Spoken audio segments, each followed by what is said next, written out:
sumuna ya kwai nyola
sugola e jamano modere Jomi kene yene kilo bolo ke kanya klembenga kan ne fusi to sugola kuna osaba no tike ya dona suna chada kunya klembe ya bune gibla ni na no me bai ma mota no kata no ni mari ni mai bari juma ko barega ai me ro ke kwa jana kan ja bita kunya ni klembenga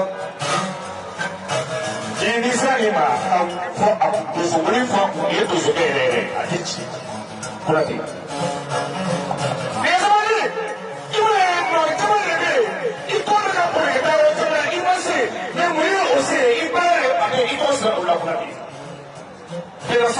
Jawate ayo kuma soya jika wata kama jatune. Wati ma jatune na so ika kale pega sura ne so ko ma sa pega do sura ne so. Ada bila nyara ke ma ko kila ke ma ko. Itine ne kiche ya sura ibu se sura. Ayo ma jana. Ne kuma ti jaya. Me kar salam wa ta ma sara weche. Ma tume mle dika ka plate ngoro na ma fago. Sele kanga ke mle dika rai.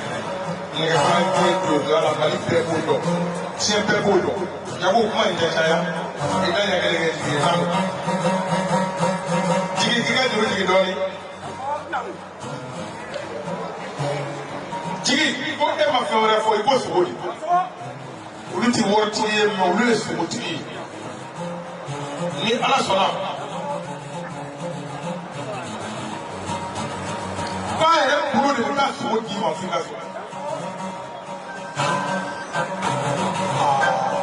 wallahi sukoti ma nama ki nyina suko fere kiki pa eche